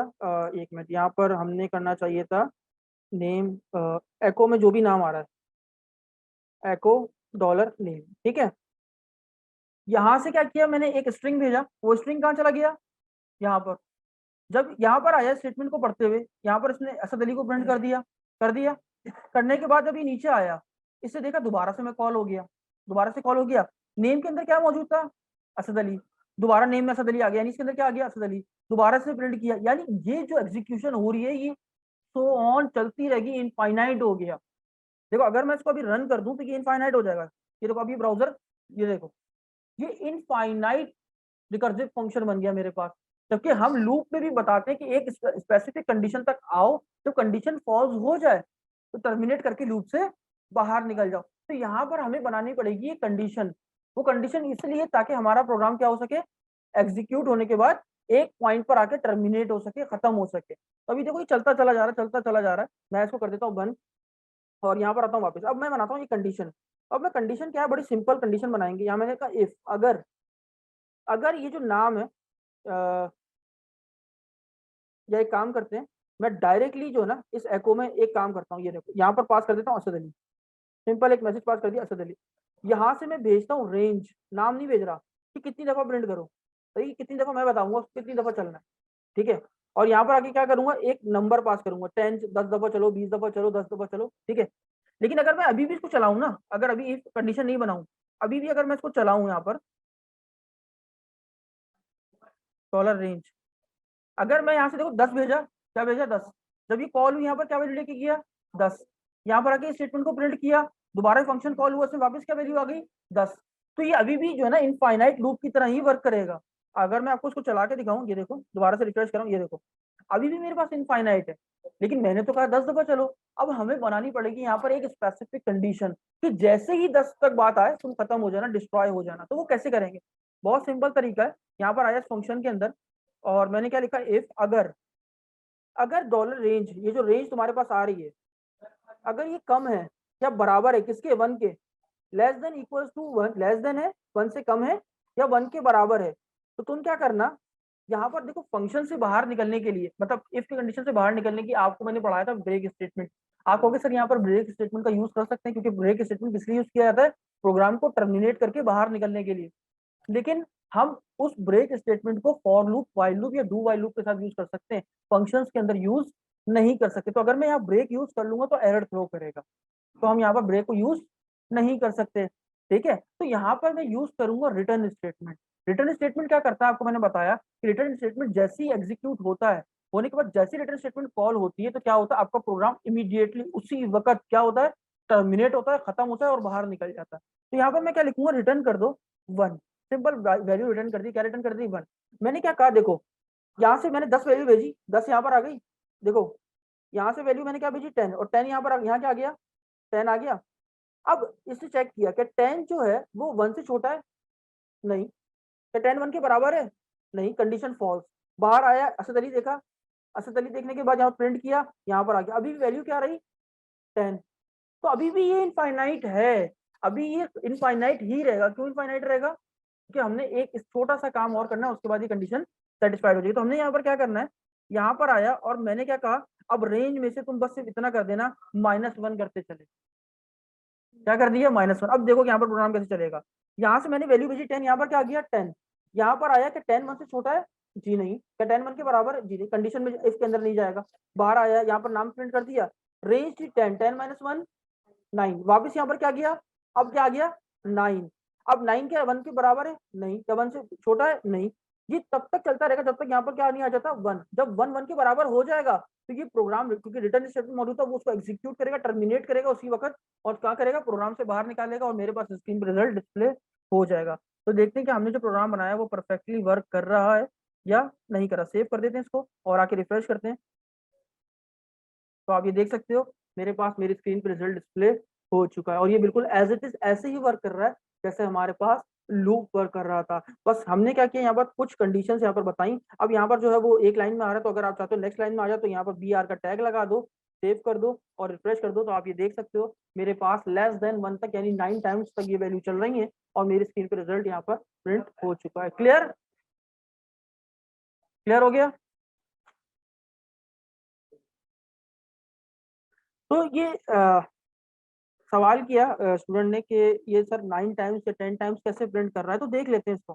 ठीक है, ये देखो जब फंक्शन को कॉल किया गया तो उसके पैरामीटर में रेंज सेट की गई, क्या थी, 10। 10 यहाँ पर आ चुका होगा, आ गया 10। जब 10 यहाँ पर आ चुका तो यहाँ पर रेंज में भी 10 होगा।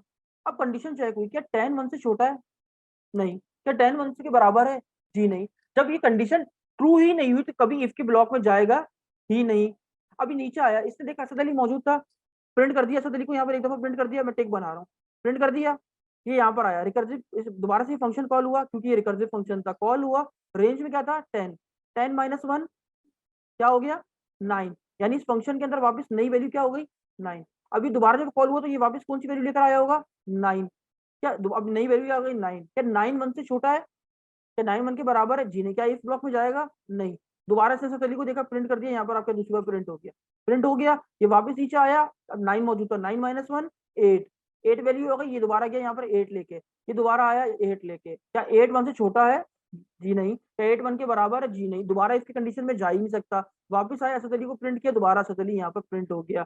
नीचे आया 8 -1 7। तो इस तरीके से ये अपने पास चलता रहेगा तब तक जब तक यहाँ पर क्या नहीं आ जाता 1। जैसे ही 1 आएगा कंडीशन ट्रू हो जाएगी, जैसे ही ट्रू हो जाएगी रिटर्न का काम क्या होता है, इमीडिएटली उस वक्त प्रोग्राम को एग्जीक्यूट करना और टर्मिनेट करके बाहर निकाल देना। तो मेरे पास मेरा प्रोग्राम यहाँ से टर्मिनेट होकर क्या निकल जाएगा, बाहर निकल जाएगा, और मेरी स्क्रीन पे फाइनल जितने जो नेम्स थे असद अली वो प्रिंट हो जाएंगे। क्लियर, क्लियर है,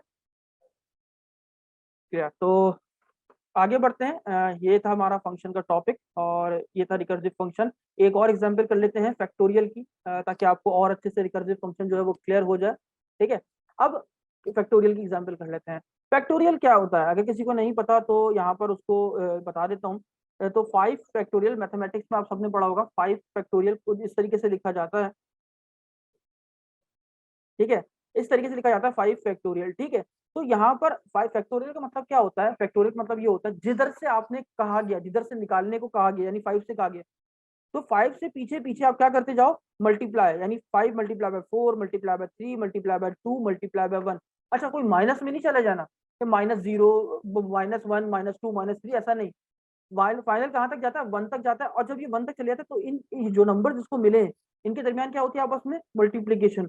5 4 जा 20, 20 3 जा 60, 60 2 जा 120, 120 1 जा 120। तो फाइनल आपके पास क्या आंसर आता है, 120। तो 5 का फैक्टोरियल का आंसर क्या आया, 120। क्लियर, ये है फैक्टोरियल। अब सवाल ये है कि प्रोग्रामिंग में इसका किस तरीके से ऐसा प्रोग्राम बनाया जाए कि हमारे पास फैक्टोरियल, हम जो भी नंबर दें वो उसका फैक्टोरियल निकाल के हमें डिस्प्ले करते। तो देखते हैं इस प्रोग्राम को। मैंने एक फंक्शन बनाया, यहाँ लिख देता हूँ factorial program, factorial program using using recursive function. क्या फंक्शन, रिकर्सिव फंक्शन से मैं आपको फैक्टोरियल प्रोग्राम बना के दिखा रहा हूँ। यहाँ लिखा फंक्शन, और फंक्शन के अंदर क्या लिखा, फैक्टोरियल। क्या लिखा, एक इसका ये फैक्टोरियल के नाम से बना रहे तो मैंने फैक्टोरियल का फंक्शन बना लिया। उसके बाद मैं यहाँ पर चूंकि एक वैल्यू दूंगा, एक पैरामीटर पास कर रहा हूँ, क्योंकि हर बार मैं एक नई वैल्यू का फैक्टोरियल मालूम करना है ना मुझे, तो मैंने एक पैरामीटर पास कर दिया डॉलर नम के नाम से। आप किसी भी नाम से पास कर सकते हो। मैंने यहाँ पर किस नाम से पास कर दिया, डॉलर नम के नाम से।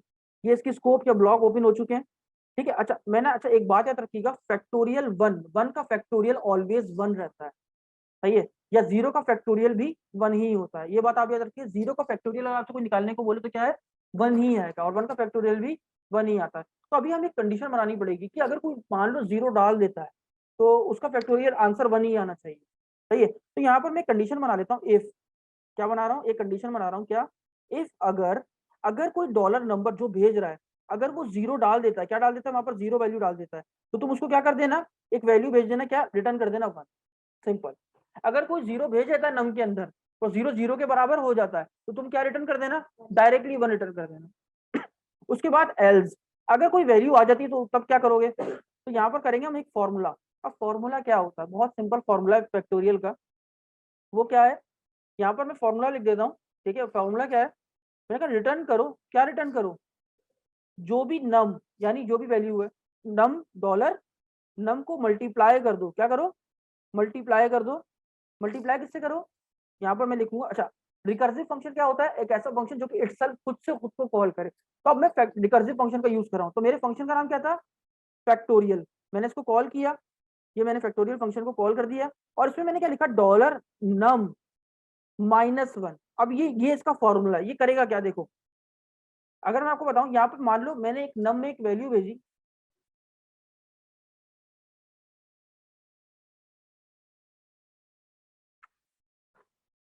मैंने क्या भेजी, नम के अंदर एक वैल्यू भेजी। अब वो वैल्यू क्या है, मान के चलो जब मैं इस फंक्शन को कॉल कर रहा था बाहर से, मैंने जब इसकी कॉलिंग करी मैंने दे दिया 5।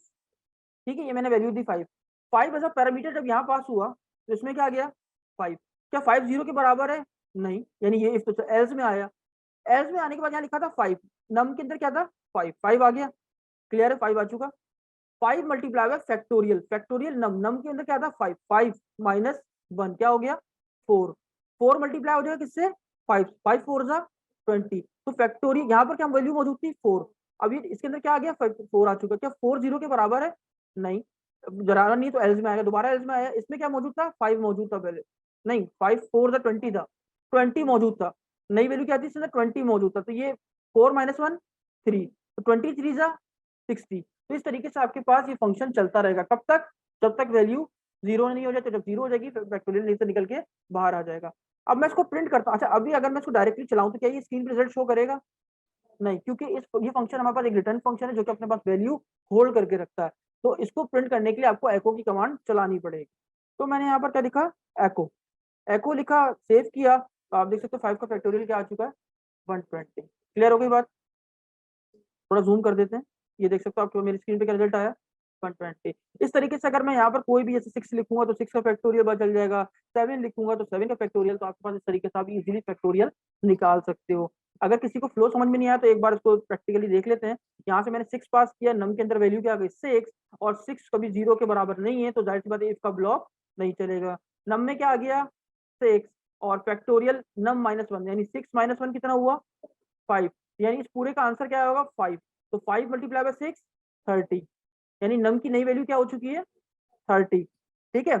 यहाँ पर इसमें क्या था, 5 मौजूद था, ये वापस 5 लेके ऊपर गया, यहाँ क्या नई वैल्यू आ गई 5। 5 के 0 के बराबर है जी नहीं, एल्स में दोबारा आ गया। यहाँ पर क्या मौजूद था 30, तो यहाँ पर क्या आ गया 5। 5 माइनस 1 4, क्या आ गया 5 माइनस 1 क्या आ गया 4। तो 30 मल्टीप्लाई बाय 4, 30 मल्टीप्लाई बाय 4 क्या हुआ आपके पास 120, क्या हो गया 120। और आपके पास ये 1 तक चलेगा, जैसे ही 1 तक चलेगा और जैसे ही आपकी कंडीशन 0 पहुंचेगी तो ये क्या कर देगा, निकल के बाहर आ जाएगा और आपका प्रोग्राम स्टेटमेंट जो है वो वहीं पर खत्म हो जाएगा इमीडिएटली, और आपकी स्क्रीन पे आपका रिजल्ट प्रिंट हो जाएगा। तो ये था सिंपल रिकर्सिव फंक्शन का प्रोग्राम, ठीक है। और आप इसकी लाजमी प्रैक्टिस करिएगा, ठीक है। क्लियर हो गया सबको, क्लियर। अब बढ़ते हैं आगे अपने नेक्स्ट टॉपिक की तरफ, जो कि हमारे पास है एरे। क्या है हमारे पास, एरे। ये थे हमारे कंप्लीट फंक्शंस जो हमने देखे कितने तरीके से फंक्शन किसको किस तरीके से यूटिलाइज किया जाता है। तो हमने सारे तरीके कार पढ़ लिए। पहले हमने पढ़ा था function, function with parameter, function with return statement, function with pass by value, pass by reference, फिर एनोनिमस फंक्शन, फिर फंक्शन को विद वेरिएबल किस तरीके से वेरिएबल में यूज किया जाता है, फिर फंक्शन विद रिकर्जन तो किस तरीके से रिकर्जन में यूज किया जाता है। तो हमने सारे फंक्शन जो थे वो सारे यूटिलाइज करने के तरीके वो देख लिए।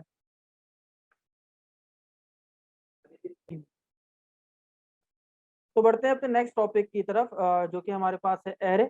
और सवाल ये उठता है कि हम यहाँ पर एरे है क्या, ठीक है। एरे एक स्पेशल डेटा टाइप, एरे एक डेटा टाइप ही, ठीक है। तो अभी एक डेटा टाइप को छोड़ते हैं और एक जस्ट एक सिंपल सा काम करते हैं। मैं एक वेरिएबल बना रहा हूँ नम के नाम, ठीक है। और मैं चाहता हूँ मेरे पास 10 लोगों के नंबर है, 10 लोगों के नंबर है या 2 लोगों के नंबर है, 3 लोगों के। जैसे एक की आईडी है 1, एक की आईडी है 2, एक की आईडी है 3, एक की आईडी है 4।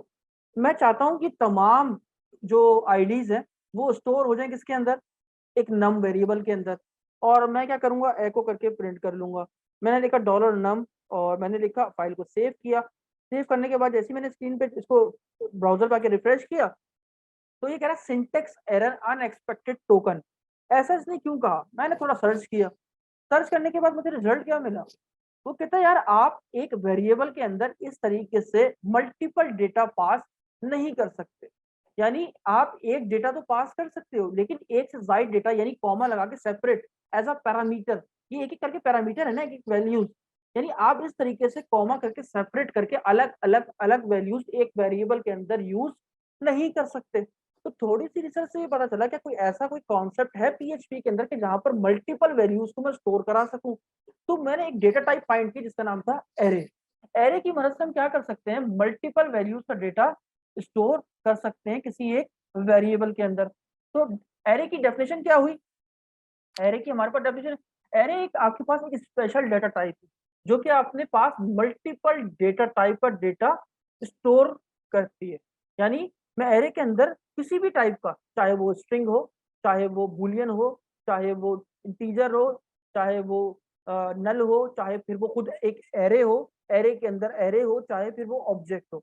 बाद में बात करेंगे ऑब्जेक्ट क्या होता है, लेकिन हम क्या कर सकते हैं, एरे के अंदर मल्टीपल डेटा टाइप का डेटा स्टोर करवा सकते हैं, चाहे फिर वो स्ट्रिंग हो, नल हो, नंबर्स हो, इंटीजर्स हो, फ्लोट्स हो, डेसिमल हो, डबल हो, कुछ भी। क्लियर।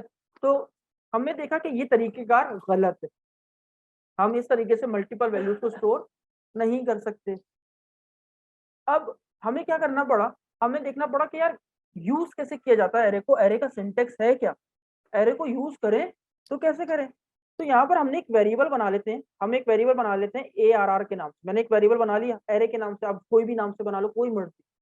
उसके बाद अगर आप एरे का सिंटेक्स लिखना चाहते हो तो आप लिखते हो यहाँ पर एरे। आपने क्या लिखा, एरे का फंक्शन यहाँ पर बनाया, बना लिया। यहाँ पर आपने एरे का एक फंक्शन बनाना है, बनाने के बाद अब आप इसके अंदर मल्टीपल डेटा टाइप का डेटा स्टोर कर सकते हो। जैसे मैंने लिखा 1 कॉमा डबल, ये देखो एक मैंने क्या लिखा, नंबर पास किया, इंटीजर पास किया। उसके बाद मैं एक स्ट्रिंग पास कर रहा हूँ, यहाँ पर मैंने स्ट्रिंग पास कर दिया। उसके बाद मैं एक बूलियन कंडीशन पास कर देता हूँ, मैंने पास कर दी फॉल्स। तो आप देख सकते हो अभी मेरे पास मेरी स्क्रीन पे कहीं भी एरर डिस्प्ले नहीं हो रहा।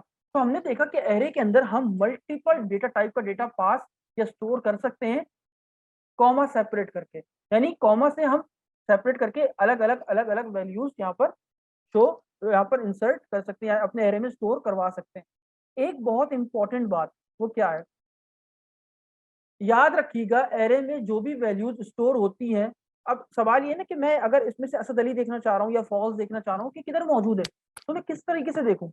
तो जैसे हम बात करें कि यार एक क्लास में मल्टीपल जो है नेम के, एक ही नेम के मल्टीपल स्टूडेंट्स बैठे हैं, तो मैं अगर किसी एक स्पेसिफिक असद को बुलाता हूँ, तो अगर असद नाम के 10 बंदे और मौजूद है, तो तमाम असद के असद मेरी तरफ मुड़ के देखेंगे, क्योंकि मैंने एक असद नाम लिया, क्योंकि वो हर क्लास में तमाम बच्चों का 4 से 5 बच्चों का नाम वो मौजूद था, तो इसीलिए सबने मुझे पीछे मुड़ के देखा। लेकिन मैं किसी स्पेसिफिक असद को अगर कॉल करना चाह रहा हूँ या उसको बुलाना चाह रहा हूँ, तो मैं उसकी आईडी से उसको कॉल करता हूँ। तो यहाँ पर जो आपके पास एरे के अंदर जो वैल्यूज स्टोर होती हैं, मल्टीपल वैल्यूज स्टोर होती हैं, वो स्टोर होती है आपके इंडेक्स नंबर के ऊपर। याद रखिएगा, इंडेक्स नंबर स्टार्ट होता है 0 से, यानी जो आपका पहली वैल्यू जो स्टोर होती है वो कौन से इंडेक्स पे स्टोर होती है, 0 पे, और उसके बाद 1 और 2 एंड देन सो ऑन, जितनी भी आपके पास वैल्यूज होंगी वो आगे अलग अलग इंडेक्स नंबर के ऊपर स्टोर होती चली जाएंगी। याद रखिएगा, स्टार्ट होता है कहाँ से, 0 से, और उसके बाद 1 2 3 4 5 6 7 8 9 10 एंड देन सो ऑन, जहां तक आपकी वैल्यूज हैं वहां तक ये चलता चला जाता है। इसके लिए पीएचपी में एक टर्मिनोलॉजी यूज किया जाता है जिसको कहा जाता है इंडेक्स नंबर। इसको पीएचपी में इंडेक्स नंबर कहा जा रहा होता है, ठीक है। यानी आपके पास जो भी आपका जो डेटा स्टोर हो रहा होता है इस एरे के अंदर, वो एक इंडेक्स नंबर पे स्टोर हो रहा होता है। सवाल ये कल को मुझे ये देखना है कि इस एरे के अंदर कितनी वैल्यूज मौजूद। अभी मैं देखते ही बता सकता हूँ 3 है। एक मेरे पास आईडी है, दूसरी मेरे पास दूसरा मेरे पास नाम है, तीसरा मेरे पास क्या है, एक बूलियन डेटा टाइप मौजूद है जिसमें ट्रू या फॉल्स के अंदर वैल्यू लिखी है। यानी अगर मैं देख के बता सकता हूँ कि इसके अंदर कितनी वैल्यूज मौजूद है, 3। इसको कहा जाता है लेंथ, एरे की लेंथ। एरे की लेंथ क्या है, मैं कह सकता हूँ 3 है। याद रखिएगा, लेंथ स्टार्ट होती है 1 से, 1 2 3, जबकि एरे का इंडेक्स स्टार्ट होता है 0 से, एंड देन उसके बाद सो ऑन, जितनी आपकी वैल्यूज मौजूद होती है वहां तक आपका इंडेक्स नंबर चलता चला जाता है। ये बात जहन में रखिएगा कि अगर आपसे कोई बोले एरे की लेंथ कितनी है, तो लेंथ आप काउंट करोगे 1 से, और अगर इंडेक्स नंबर की बात की जाए तो आप स्टार्ट करोगे 0 से, ठीक है। तो ये आप इस तरीके से एरे जो है सिंटेक्स था, आप इस तरीके से एरे में वो बना सकते हो। और बनाने के बाद अब सवाल ये है मैं इसको यूटिलाइज कैसे करूँ, इसमें से वैल्यू अगर देखना चाहूँ तो कैसे देखूँ। मैं मुझसे कहा गया कि यार ये जो असद अली है मेरी स्क्रीन पे, मैं इस एरे में से असद अली को देखना चाहता हूँ, असद अली प्रिंट करवाना चाहता हूँ। मैं किस तरीके से करवाऊंगा, मैं यहाँ पर आया और मैंने लिखा डॉलर एरे, क्योंकि ये तमाम का तमाम डेटा मेरे पास किस वेरिएबल में स्टोर है, ARR के अंदर। मैंने लिखा ARR। अब एरे को जो डिक्लेयर करने का सिंबल है वो है आपके पास स्क्वायर ब्रैकेट। क्या है, स्क्वायर ब्रैकेट। ये एरे की पहचान है, क्या है, एरे की पहचान। अब ये आपने स्क्वायर ब्रैकेट बना लिया। अब सवाल ये है कि मुझे असद अली कौन से इंडेक्स नंबर पे मौजूद है, 1 के ऊपर, क्योंकि हमने पढ़ा कि एरे की जो फाइंड आउट यानी जो वैल्यूज निकाली जाती है वो उसके इंडेक्स नंबर के अकॉर्डिंग निकाली जाती है। तो अगर मैं ये देखूं कि असद अली किस इंडेक्स नंबर पर मौजूद है, तो आप काउंट करोगे 0 एंड देन 1। तो मैंने यहाँ पर क्या पास कर दिया, 1। मैंने क्या कहा, एको प्रिंट करो, क्या प्रिंट करो, एरे के 1 इंडेक्स पे जो वैल्यू है मुझे वो दिखा दो। फाइल को सेव किया, सेव करने के बाद रिफ्रेश किया, तो आप ये देख सकते हो मेरे पास यहाँ पर असद अली स्क्रीन पे डिस्प्ले हो चुका है। क्लियर हो गई बात। उसके बाद अगर मैं कहूँ कि यार मुझे जो है वो 1 देखना है, ये आईडी देखनी है 1, तो मैं किस तरीके से देखूं। अच्छा, मैं अगर इसको 0 1 2 2 इंडेक्स को प्रिंट कराऊंगा तो मेरे पास कोई रिजल्ट डिस्प्ले नहीं होगा। क्यों नहीं होगा भाई, कोई रिजल्ट डिस्प्ले नहीं होगा। क्यों नहीं होगा, क्योंकि मैंने आपको बताया था फॉल्स आपके पास डिस्प्ले नहीं होता, ट्रू 1 आता है, और फॉल्स में कोई वैल्यू डिस्प्ले नहीं होती है, ठीक है। अगर मैं कहूँ यार एको एको कर दो, क्या मैं कह रहा हूँ मुझे आईडी जो है वो प्रिंट करके दिखा दो, तो आपने कहा डॉलर ARR, और एरे के कौन से इंडेक्स पे 1 मौजूद है, 0 इंडेक्स, 0 इंडेक्स पे ना।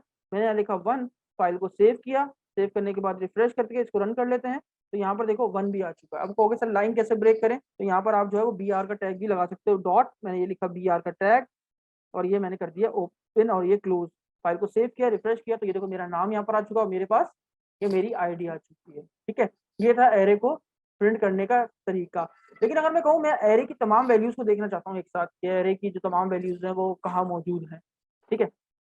तो अगर मैं सिंपल ऐसे ही लिख दूं, अगर मैं इस स्टेटमेंट्स को ये जो मैंने लिखी है इसको मैं बंद कर दूं, और बंद करने के बाद मैं लिखूं एको, और मैंने डायरेक्ट लिख दिया डॉलर की जो वेरिएबल था ARR, और मैंने सेव कर दिया। फाइल को सेव किया, सेव करने के बाद जैसे ही मैंने इसको रिफ्रेश किया तो यहाँ पर वार्निंग आ गई। क्या वार्निंग आई, कहने लगा कि आप क्या चाहते हो, आप कह रहे हो एरे को, पूरा एक एरे, ये जो आपके पास एक एरे मौजूद है, आप चाह रहे हो मैं एरे को कन्वर्ट कर दूं किसके अंदर, एक पूरे स्ट्रिंग बना दूं, यानी इस पूरे एरे को एक क्या बना दूं, एक पूरा स्ट्रिंग बना दूं, जो कि कन्वर्जन पॉसिबल नहीं है, नहीं हो रही।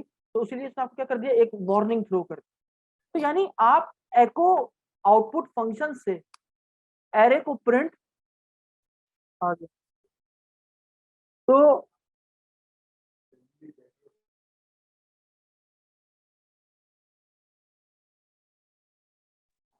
तो यहाँ पर जो है वो हम चाह रहे थे कि यार एरे को जो है वो प्रिंट करवा सके ना। हम क्या चाह रहे थे कि एरे को क्या करें, प्रिंट करवा दें। तो हमने एको की कमांड से जब ARR के अंदर वैल्यू मौजूद हमने प्रिंट कराने की कोशिश करी, तो उसने एक वार्निंग थ्रो की, क्या कि हम एरे को कन्वर्ट कर रहे हैं एक स्ट्रिंग के अंदर, तो उसने वार्निंग दे दी। तो क्या मैं प्रिंट आउटपुट फंक्शन, ये सारे के सारे मेरे आउटपुट फंक्शन हैं, क्या मैं प्रिंट आउटपुट फंक्शन से मैं एरे की वैल्यू प्रिंट करा सकता हूँ? जी नहीं, मैं इससे भी प्रिंट नहीं करवा सकता है। मैं चाह रहा था पूरा एरे में देख सकूं, तो मेरे पास एक और आउटपुट फंक्शन मौजूद है, वो क्या है, प्रिंट आर के नाम से। प्रिंट आर का मतलब प्रिंट रिकर्सिव। देखिए इसका मतलब क्या होता है, थोड़ा सा समझना है क्या है। मैं यहाँ पर अगर आऊं और मेरे पास एक फंक्शन है प्रिंट आर के नाम से, ठीक है, ये मेरे पास एक फंक्शन है जो कि मेरे पास दो आर्ग्यूमेंट कंटेन करता है, दो आर्ग्यूमेंट्स लेता है। पहली आर्ग्यूमेंट क्या है और सेकंड आर्ग्यूमेंट क्या है, पहले तो इस पे बात नहीं करते, पहले इसको डायरेक्ट प्रिंट करके देखते हैं। मैंने लिखा $ARR, जो भी मेरे पास वेरिएबल में वैल्यू थी वो मैंने यहाँ पर प्रिंट कर।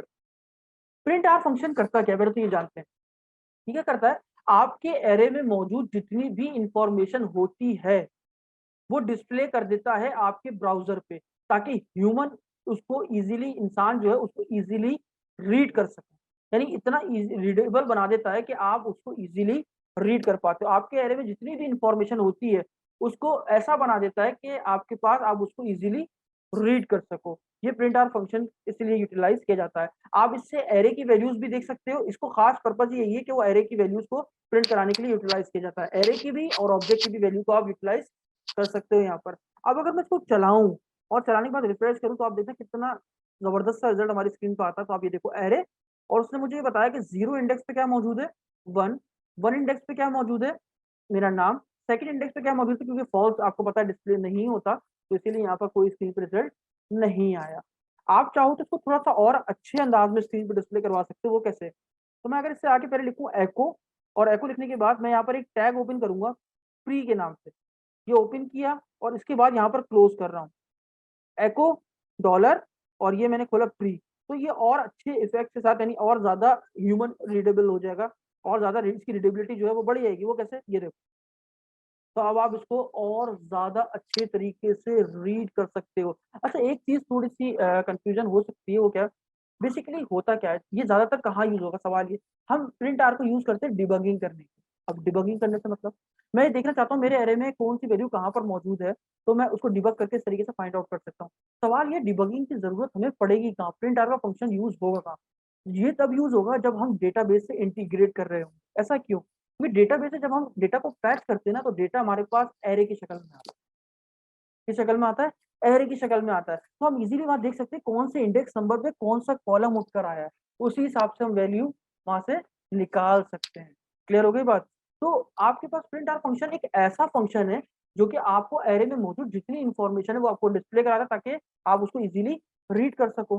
सवाल ये था एको और प्रिंट क्यों नहीं कर पाए? एको तो इसलिए प्रिंट नहीं कर सका क्योंकि उसकी डेटा टाइप वाइड होती है। एको वाइड होती है डेटा टाइप उसकी, मतलब वो कुछ रिटर्न नहीं करता। एको आपको कुछ भी रिटर्न नहीं करता, जबकि प्रिंट की डेटा टाइप होती है और वो आपको रिटर्न 1 करता है। अरे प्रिंट आपको रिटर्न 1 करता है। इसको प्रैक्टिकली देखते हैं क्या प्रिंट वाकई रिटर्न 1 करता है या नहीं करता हमारे पास।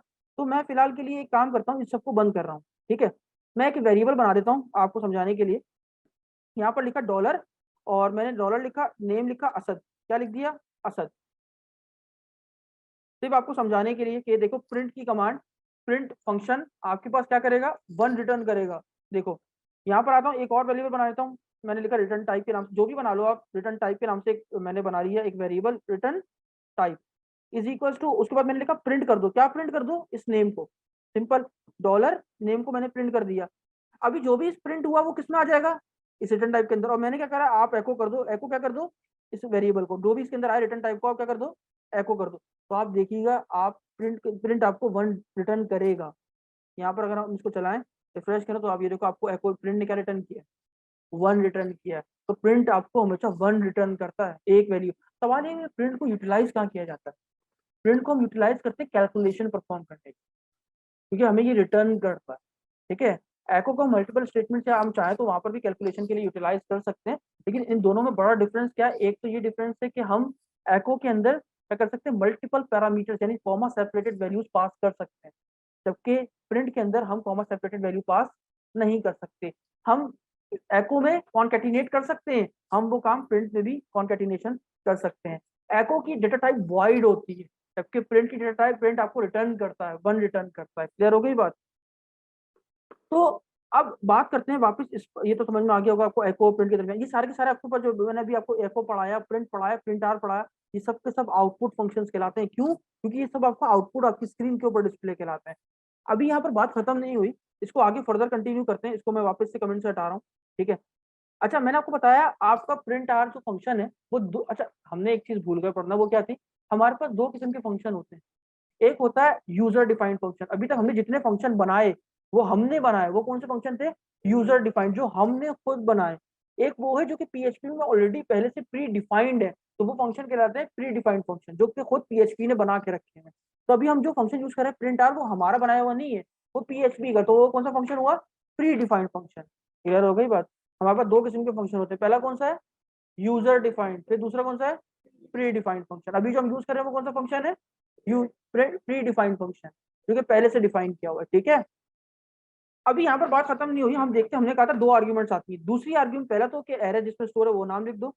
सेकंड आर्ग्यूमेंट ट्रू या फॉल्स, बूलियन कंडीशन आती है। क्या आती है? ट्रू या फिर फॉल्स। बाय डिफॉल्ट क्या होता है? बाय डिफॉल्ट फॉल्स होता है। बाय डिफॉल्ट फॉल्स होता है। अगर फॉल्स है तो इस एरे में, इस प्रिंट आर्म जो भी इसने प्रिंट किया है, जो भी इसमें आपने एरे पास किया है, फॉल्स पे क्या होता है? वो तमाम इंफॉर्मेशन एज इट इज जो प्रिंट हुई है वो आपकी स्क्रीन पे लाके क्या कर दो? डिस्प्ले करा दो, ताकि आप उसको इजीली रीड कर सको। अगर ट्रू हो तो क्या होगा? ट्रू से फायदा क्या होता है आपको? ट्रू से फायदा ये होता है कि आप, अच्छा जब आप ट्रू कर दोगे ना, तो आपकी स्क्रीन पे रिजल्ट प्रिंट नहीं होगा। ये देखो, आप यहाँ से रिजल्ट चला जाएगा। ये क्या हुआ? क्योंकि इसीलिए ये हुआ, क्या ये हुआ इस वजह से, जब आप जैसे इसको ट्रू करते हो तो प्रिंट आर फंक्शन आपको रिटर्न करता है। क्या रिटर्न करता है? एक स्ट्रिंग, यानी उसने कुछ रिटर्न करके अपने पास रख लिया है, प्रिंट नहीं किया अभी तक, उसने स्क्रीन पे डिस्प्ले नहीं करा, यानी इस फंक्शन ने कुछ रिटर्न किया। रिटर्न क्या किया? एक पूरा का पूरा स्ट्रिंग। अब ये रिटर्न हो चुका है। अब मैं इसको क्या करूंगा? एक वेरिएबल में स्टोर करा लेता हूँ। मैं कह देता हूँ असद नाम का एक वेरिएबल, इसमें इसको क्या कर दिया? जो भी इसे रिटर्न किया किसमें स्टोर करा लिया? असद के अंदर। और अब मैं क्या करूंगा? यहाँ पर एको करके क्या करूंगा? इस असद को यहाँ पर क्या कर दूंगा? प्रिंट कर दूंगा। फाइल को सेव किया, और अभी अगर मैं आपके सामने स्क्रीन पे चलाऊं तो आप देखो मेरे पास इस तरीके से वापस आ गया है, ठीक है। तो अगर आप उसको ट्रू कर देते हो तो वो क्या करता है? रिटर्न करता है। प्रिंट आर फंक्शन रिटर्न करने की एबिलिटी रखता है, और रिटर्न क्या करता है? पूरा का पूरा एक स्ट्रिंग। जब उस स्ट्रिंग को रिटर्न किया तो आपने क्या किया? एक वैल्यू वेरिएबल के अंदर स्टोर कर दिया, और स्टोर करने के बाद आप इसकी इंफॉर्मेशन को यूटिलाइज कर सकते हैं। क्लियर? अभी और फंक्शन बाकी है। अब वो एक और फंक्शन है मेरे पास, वो सीखते हैं। एक फंक्शन क्या है मेरे पास, वो बहुत अच्छा फंक्शन है, बहुत जबरदस्त जो है। इसी लाइन को एक काम करता हूँ, कॉपी कर लेता हूँ, और कॉपी करने के बाद इसको कमेंट कर देते हैं ताकि हम बाद में यूटिलाइज कर सकें। अब देखो, एक फंक्शन और है प्रिंट आर की जगह, जो वो भी एरे और ऑब्जेक्ट्स की वैल्यू को प्रिंट करने के लिए यूज किया जाता है। वो उसका नाम है वार डम्प। वार डम्प, ये फंक्शन भी बहुत जबरदस्त है। अच्छा, एक बात बताना भूल गया। अगर मैं प्रिंट आर फंक्शन के अंदर एक से ज्यादा आर्गुमेंट पास करूं, जैसे मैंने लिखा असद, मैंने यहाँ असद भी लिख दिया, फाइल को सेव करूं, और अगर मैं इसको चलाऊं, और इसको जो है मैं फॉल्स, अभी इसको बाय डिफॉल्ट फॉल्स रहने देते, फॉल्स कर देते हैं, और मैंने यहाँ पर एक और वैल्यू पास कर दी, ओके। तो जो भी मैं पास कर रहा हूँ वैल्यू, यानी एक से ज्यादा, दो से ज्यादा आर्गुमेंट पास कर रहा हूँ, फाइल को सेव किया और रिफ्रेश करके चलाने की कोशिश करूँ, तो यहाँ पर आता है एक फैटल एरर, अनकॉट एरर। क्या है? Print r accept at most two argument. Print r दो आर्ग्यूमेंट लेता है, दो से जायद नहीं ले सकता। आपने तीन आर्ग्यूमेंट पास कर रखी है, तो यानी प्रिंट आर के अंदर हम एक से जायद आर्ग्यूमेंट पास, दो से जायद आर्ग्यूमेंट पास नहीं कर सकते। तो ये भी इसका एक पॉइंट है, प्रिंट आर के अंदर हम दो से जायद आर्ग्यूमेंट पास नहीं कर सकते। फिर हमारे पास एक और फंक्शन आता है, मेरे पास एक और फंक्शन है जिसके नाम है वार डंप। क्या नाम है? वार अंडरस्कोर डंप। ये फंक्शन क्या करता है? सोचने की बात है। ये फंक्शन बेसिकली करता है क्या है? ये फंक्शन ना सिर्फ मुझे इस एरे की इंफॉर्मेशन दिखाता है, बल्कि पूरा का पूरा एरे का structure with data type, with length, के उसमें कितनी लेंथ का डेटा मौजूद है, वो तमाम इंफॉर्मेशन मेरे पास उठा के लाता है, ताकि ह्यूमन के लिए, यानी हमें पढ़ने के लिए और भी ज्यादा रीडेबिलिटी बना देता है, रीडेबल बना देता है, ताकि हम इसको और ज्यादा अच्छे तरीके से रीड कर सकें।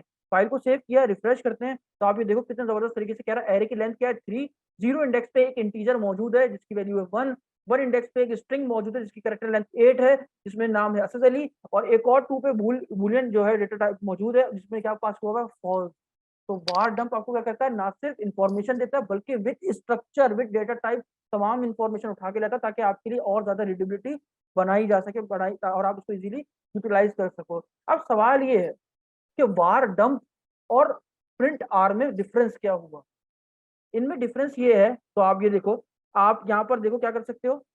यहाँ पर अगर आके मैं लिखूँ कॉमा लगाया, सेपरेट कर मल्टीपल आर्ग्यूमेंट्स असद अली मैंने दे दिया, फिर मैंने कॉमा दिया, मैंने यहाँ पर कह दिया ओके, ठीक है, मैं और भी चाहे लिख दूं, और अगर मैं सेव करके रन करूं तो इसका फायदा ये है कि मैं इसके साथ मल्टीपल आर्ग्यूमेंट्स भी पास कर सकता हूँ, जबकि मैं प्रिंट आर के अंदर 2 से ज्यादा आर्ग्यूमेंट पास नहीं कर सकता। तो ये है आपके पास वार डम। तो ये दोनों बहुत आपके पास यूटिलाइज फंक्शन है जो कि आपके आने वाले डिबगिंग के लिए यूज किए जाएंगे। अभी एक और फंक्शन मेरे पास मौजूद है, ठीक है। तो यहाँ पर आते हैं वापस और यहाँ पर करते हैं इसको कमेंट, और कमेंट करने के बाद एक और फंक्शन है जो कि मेरे पास है वार एक्सपोर्ट के नाम से।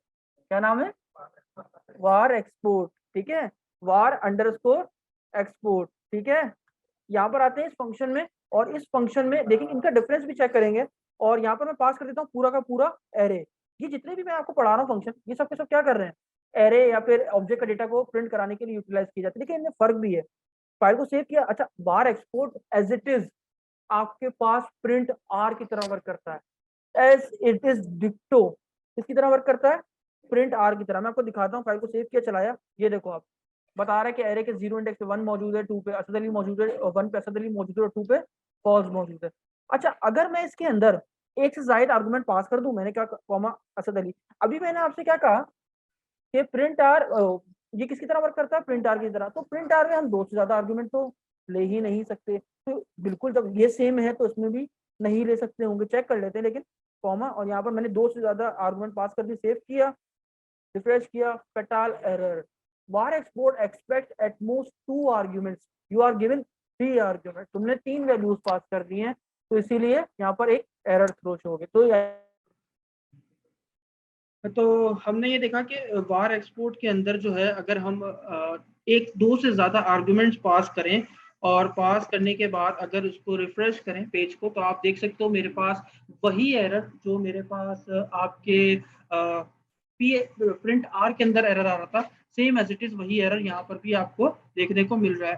तो बिल्कुल एज इट इज जैसे आपके पास ये प्रिंट आर वर्क कर रहा होता है, ऐसे ही आपके पास बार एक्सपोर्ट वर्क कर रहा होता है। बस इनमें फर्क क्या है, ये आपके पास बार जो एक्सपोर्ट है वो आपके पास कुछ इस तरीके से आपका आंसर लेकर आता है। क्या लेकर आता है, यहाँ पर आपका इंडेक्स नंबर और directly index number without N E square bracket, और यहाँ पर आपके पास उसकी वैल्यूज।